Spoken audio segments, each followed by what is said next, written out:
journal. Les travailleurs du monde entier célèbrent ce 1er mai la journée internationale du travail.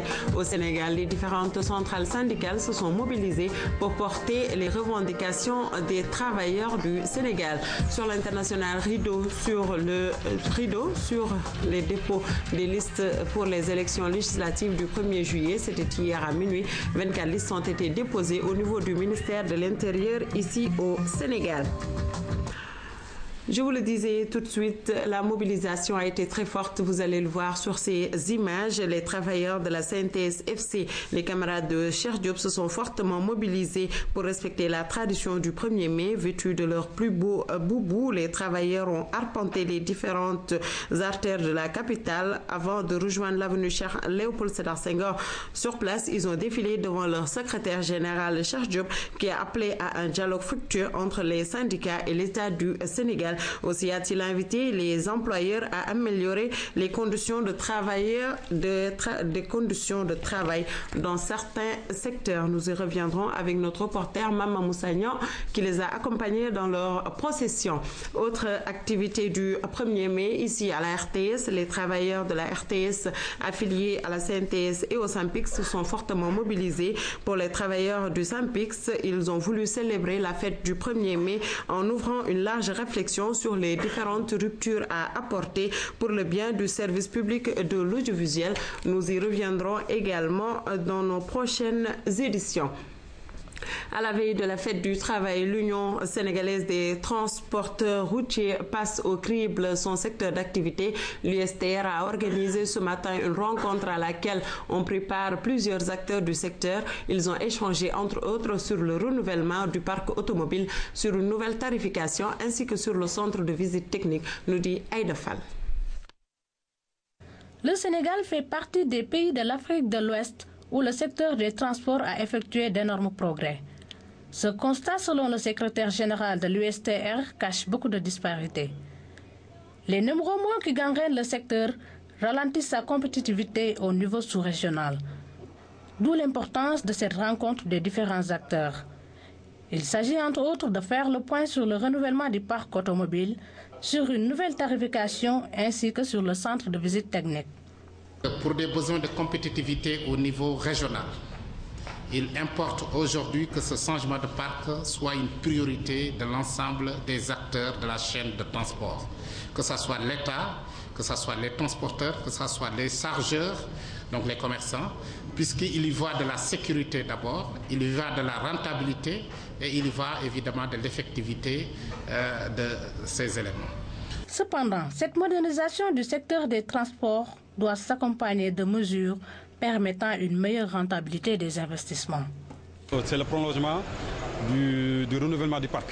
Si on fait aujourd'hui un renouvellement sans accompagner ce renouvellement par un contrôle technique mécanisé, c'est-à-dire tout le contraire de ce qu'on faisait, c'est-à-dire un contrôle technique visuel, donc on n'aura pas réglé grand-chose au niveau du renouvellement du parc. C'est deux choses pour moi qu'on ne peut pas dissocier. Au cours de la rencontre, les transporteurs ont appelé à une fusion des différentes organisations intervenant dans le secteur pour mieux harmoniser leurs revendications. Pour cela, un mémorandum sera déposé sous peu au ministère de tutelle.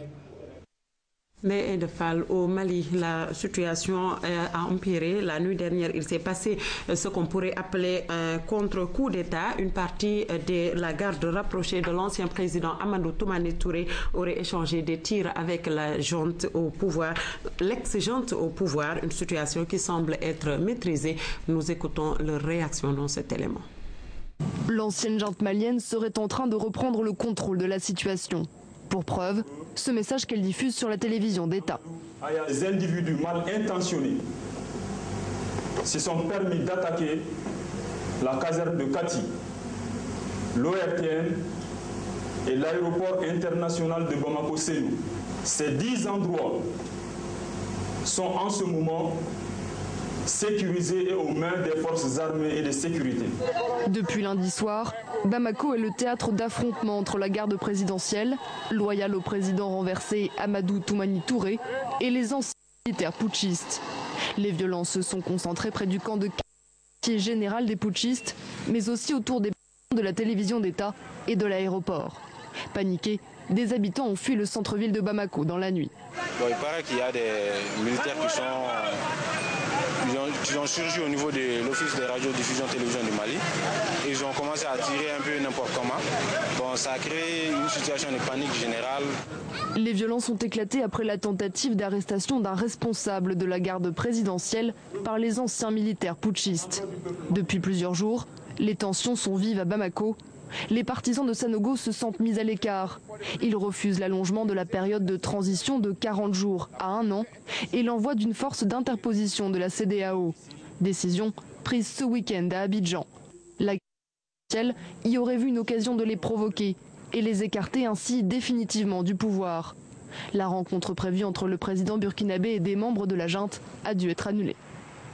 Je vous le disais tout de suite en titre, la course pour les législatives s'est ouverte. Ils sont en tout 24 partis ou coalitions de partis à déposer leur dossier de candidature pour ces élections législatives du 1er juillet prochain. Des dépôts qui se sont terminés à 0 heure pile avec la grande ruée des mandataires des partis et coalitions de partis. Pour le ministre de l'Intérieur, son objectif est d'avoir 0 contestation à l'issue de ces élections. Nous écoutons Mbaye Ndiaye. Il est au micro de Moussa Diouf. Les élections, c'est la concertation. Nous avons appelé l'ensemble des partis politiques à la concertation face à ces dates-là, ce délai-là qui était malheureusement impossible à respecter à cause des 2 tours. Et donc, nous avons discuté de l'ensemble des dispositions à prendre pour que le code électoral soit modifié et repousser de quelques jours l'organisation des élections législatives jusqu'au 1er juillet et les conséquences qui en découlent. Et donc, tout a commencé par la concertation entre les acteurs. Et ceci est important à être souligné. La deuxième chose, c'est qu'il y a transparence dans les conditions de participation et surtout l'information à la population pour dire quelles sont les conditions de participation.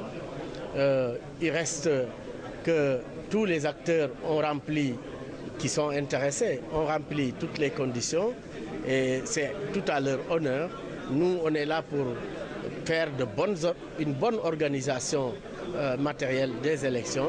Les acteurs, en particulier la Sénat, est fortement présente depuis le début des concertations jusqu'à ce moment-là. Notre reporter Issa Touré promet de revenir largement sur le film des dépôts avec les réactions de quelques mandataires de partis ou de coalitions de partis dans notre édition de 20h. En France également, les candidats à l'élection présidentielle ont allié aujourd'hui campagne électorale et fête du travail. Si l'élément est prêt, je vous le propose. Ils sont attendus sur les grandes questions liées au travail. L'élément n'est pas encore en place, nous y reviendrons. Pour mieux lutter contre les inondations récurrentes au Sénégal, le gouvernement est en train de rechercher des solutions durables. Lors du conseil interministériel tenu ce lundi sous la houlette du Premier ministre Abdoul Mbaye, il a été décidé d'impliquer plus largement les collectivités locales dans la prévention. Les chantiers qui sont déjà en cours seront terminés afin d'assurer une meilleure évacuation des eaux de pluie. Suivant les explications détaillées du Premier ministre, il est au micro d'Aramdao. L'année dernière, le conseil interministériel qui a été réuni à cet effet s'est tenu au mois de juin. Cette année, le président Macky Sall a donné des instructions pour qu'il se tienne le plus tôt possible et que des actions préventives puissent être déroulées. Mais il est évident qu'on ne peut pas traiter de la même manière la lutte contre l'inondation imminente attendue et la prévention sur le court et le moyen terme, et même sur le long terme. Donc ce conseil interministériel n'a pu traiter que d'une partie des problèmes. Il est prévu de tenir un conseil interministériel qui, lui, par contre, sera plutôt consacré aux aspects ayant trait à la réalisation des infrastructures et véritablement à la prévention de l'inondation. Parce qu'on ne peut pas non plus chaque année revenir, investir des millions pour simplement pomper les eaux. Il faut aller vers des solutions qui permettent leur drainage naturel, qui permettent le récoulement naturel vers des zones de captage ou vers la mer, et l'inondation ne devant être qu'une exception. En guise de conclusion, d'ailleurs, nous avons retenu qu'il était peut-être important que ce prochain conseil interministériel prenne la dimension d'un véritable conseil présidentiel. Et nous nous sommes également rendus compte qu'il était particulièrement important d'associer de manière plus étroite les collectivités locales. Déjà d'ailleurs, pour l'année 2012, les décisions qui ont été retenues, le plan d'action qui a été retenu, sera complété avant la fin de la semaine pour qu'une part plus large soit faite à l'action, à l'implication des collectivités locales, puisque ce sont les élus locaux qui sont en contact direct et premier avec les populations concernées. Il y a des ouvrages à terminer, des infrastructures à terminer pour permettre le drainage, l'écoulement des eaux. Il y a des lacs à aménager, à écrêter. Il y a un système de pompes à mettre en place. Il y a toutes ces mesures qui ont été retenues, qui ont été définies, parfois avec des budgets qui existent déjà. Donc il s'agit simplement de terminer des actions et d'entrer dans une phase d'exploitation des ouvrages, mais il y a parfois également des décisions de fonds à mettre en place pour assurer le pompage correct des eaux et leur écoulement dans des zones où elles ne gêneront pas l'activité humaine. Le Premier ministre Abdoul Mbaye qui répondait donc aux questions d'Aram Ndao. Moins d'une semaine après le saccage de certaines mairies des communes d'arrondissement de Thiès-Est et Ouest, le ministre de l'Aménagement et des collectivités locales, Cheikh Bamba Dièye, s'est rendu sur les lieux pour apporter le soutien de l'État du Sénégal. Cheikh Bamba Dièye s'est ensuite rendu à Tivaouane pour constater les dégâts occasionnés au sein de la mairie durant la campagne électorale. Reportage sur place de Seydina Alioune Fall. Rien n'a été épargné, tout a été brûlé. Nous sommes dans la commune d'arrondissement de Thiès-Ouest, même décor dans l'autre commune d'arrondissement, celle de Thiès-Est. La mairie porte encore les traces des violences de la semaine dernière. Les pertes sont énormes, des documents administratifs ont été emportés par les flammes. Aujourd'hui, l'état civil de 2009 à nos jours, tout ce qui est comme déclaration de décès, de naissance, de mariage, a été brûlé vif. On a tout perdu. Le ministre de l'Aménagement du territoire et des collectivités locales s'est rendu compte de l'ampleur des dégâts. Après Thiès, la délégation s'est rendue à Tivaouane. La mairie a été attaquée lors de la campagne électorale. Tout devra être reconstruit. Il est inconcevable, inacceptable que la mairie de Tivaouane puisse être aussi saccagée et que l'essentiel du bâtiment ne tienne plus et que nous soyons dans l'obligation sur l'instruction du président de la République de reconstruire le bâtiment. Sur Thiès-Ouest, nous avons pris les mesures qu'il faut, non seulement le doter de mobilier et surtout d'outils informatiques pour leur permettre après l'étage de ce qui a brûlé, de faire en sorte qu'ils puissent rentrer rapidement dans leurs locaux et aussi commencer la construction de la mairie nouvelle et qui va se faire rapidement et dans des délais très courts. Pour Thiès-Ouest, le même travail va être fait. Nous allons accompagner la mairie, puis logistique pour les aider à faire face. Heureusement, là-bas, au moins, l'état civil est sauvé. Ces incidents réactualisent le problème de la gestion des dossiers administratifs au niveau des centres d'état civil. Peut-être va-t-on dans les prochains mois vers l'informatisation du système. Seydina Alioune Fall à Thiès et à Tivaouane.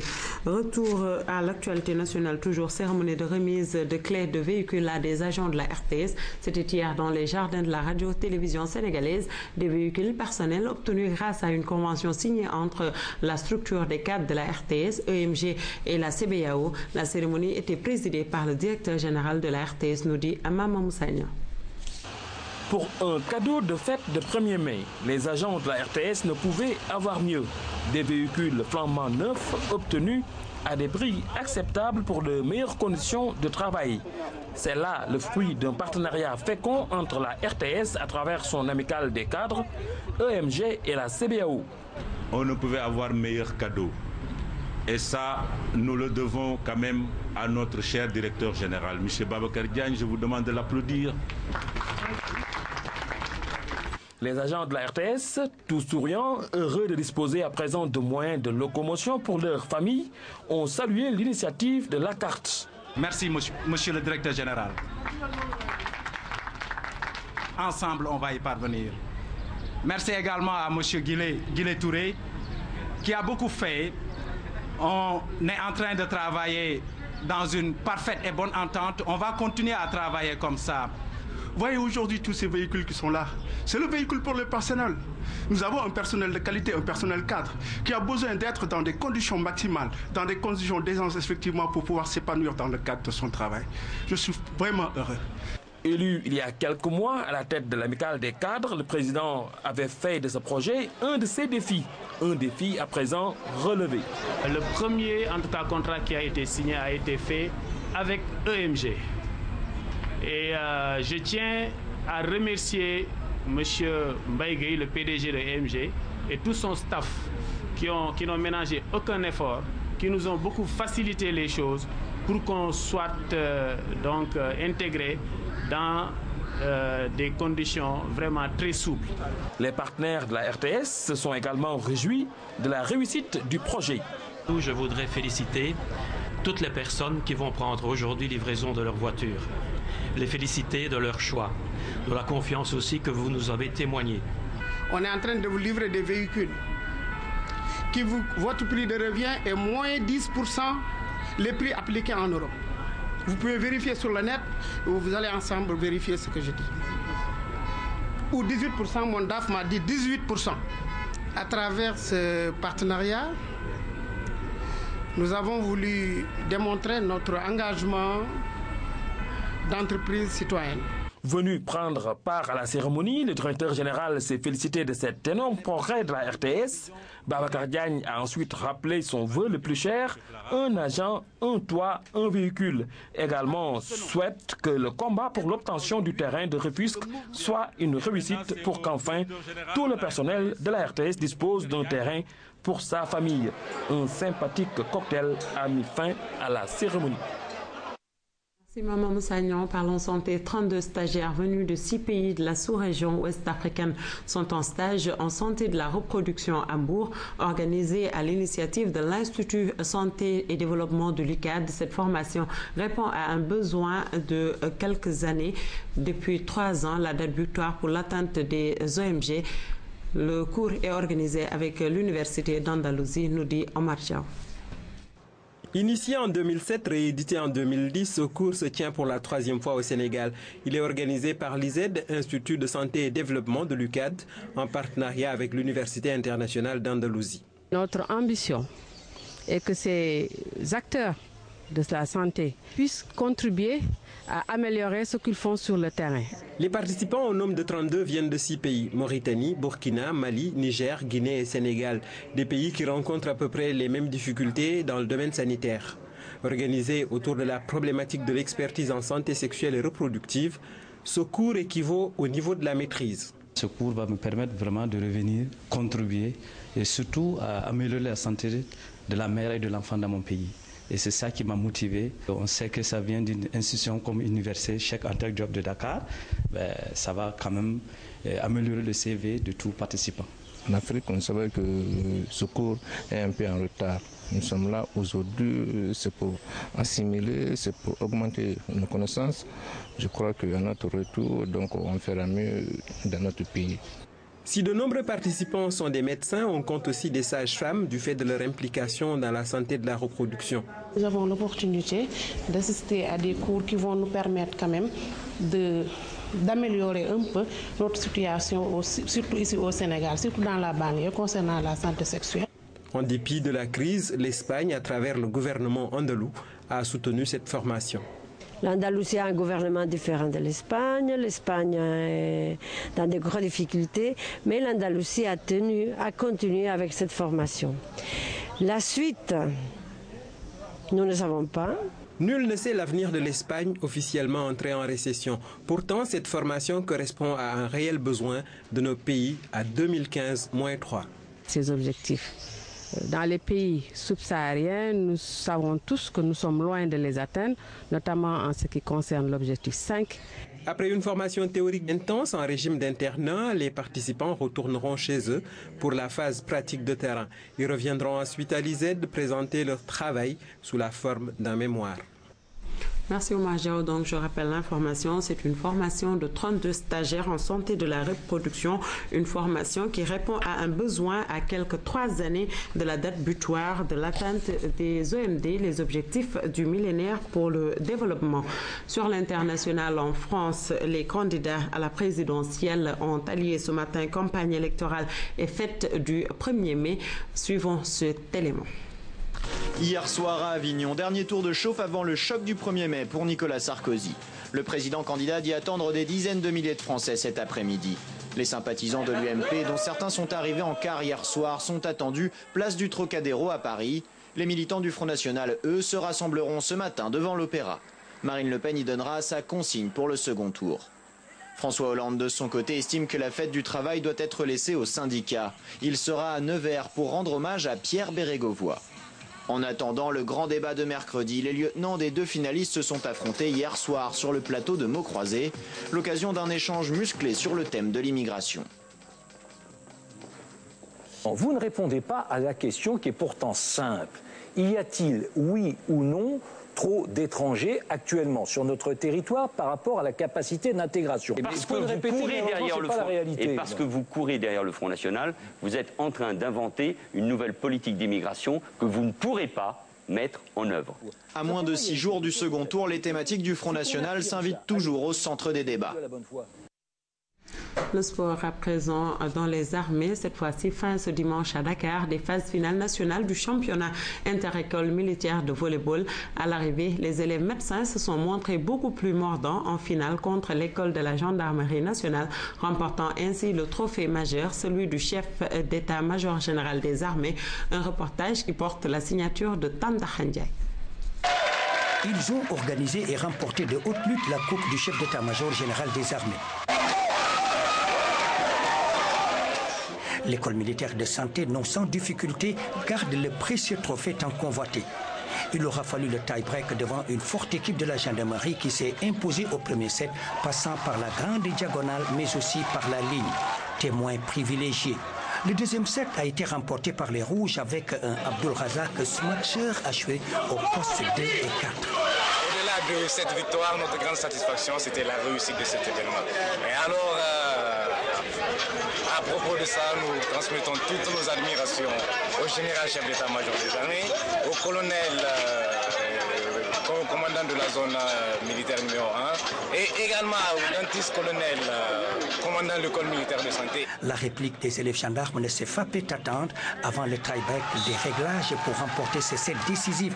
Un peu de repos pour ces réglages, les batteries ont les charges et ici la sérénité était de mise dans le collectif. Mais autant les gendarmes ont physiquement bien tenu, les Rouges plus techniques dans un jeu à déplacement vertical diront les derniers mots. La petite finale a vu la victoire du Prytanée militaire de Saint-Louis en jaune sur l'Enoa de Thiès. Une compétition dont la co-organisation CTP des armées et École de santé a tenu toutes ses promesses et au niveau du haut commandement, on a apprécié. Il me revient d'adresser les félicitations du chef d'état-major général des armées à l'équipe gagnante et aux 2 équipes qui suivent, en même temps que mes encouragements personnels aux autres équipes qui se sont très bien comportées. Je vous souhaite à tous un bon retour dans vos garnisons. Fini les intercorps, place prochainement aux phases finales nationales de volleyball intercorps avec l'intendance des armées, mais aussi le bataillon du train pour le pentathlon militaire. Merci Tandahai. On me fait dire que le tournoi de football sport travailliste, la finale se tient ce 1er mai entre Sonam et Mèche Darling. Sonam a battu la ville de Dakar par 2-0 et Mèche Darling a battu, le Sénécartour a battu Mèche Darling 5 pénaltys à 4 après le temps réglementaire. C'est la fin de cette édition. Merci d'avoir été en notre compagnie. Excellente journée à tous et très bonne fête de travail à tous les travailleurs du Sénégal.